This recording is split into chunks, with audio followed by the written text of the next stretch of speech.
Okay, both of these problems are from STOIC problem set number 2, and they ask for percent yield.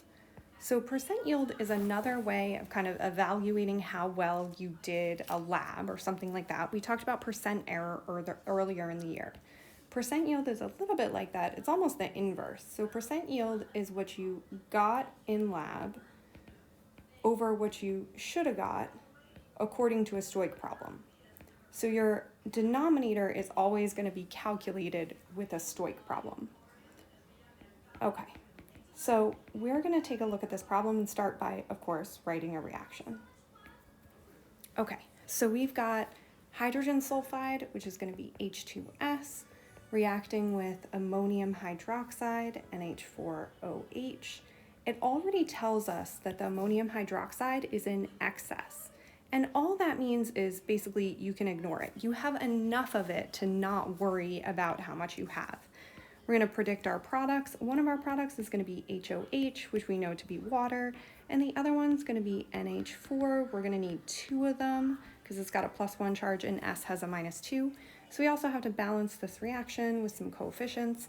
And we know this reaction happens because water's state symbol is liquid. If you produce water in a double replacement reaction, then it happens.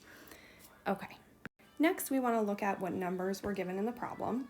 So we're given that we have 46.91 grams of this stuff. And we're given our amount of water. So it says that we have 13.11 grams of water. But this is actually how much was made in the lab. Like the experiment was actually performed and that's how much was made. So we're still going to have to calculate the denominator, our STOIC problem, and then we'll divide those two numbers, multiply by 100 to get our percent yield. Basically figure out that 13.11 grams, was it 100% of what we were supposed to get, or was it only half of what we were supposed to get? So we're going to do a calculation to figure that out. Okay, so we're going to start with our amount in grams of H2S. We're going to do a gram to gram STOIC problem to figure out how much water we are supposed to make. So pause the video for a sec and figure out how many grams of water we are supposed to make. Okay, so you would have calculated that you should make 49.59 grams. Obviously, we didn't make that. We only made 13.11 grams. So we're going to put the 49.59 grams in the denominator.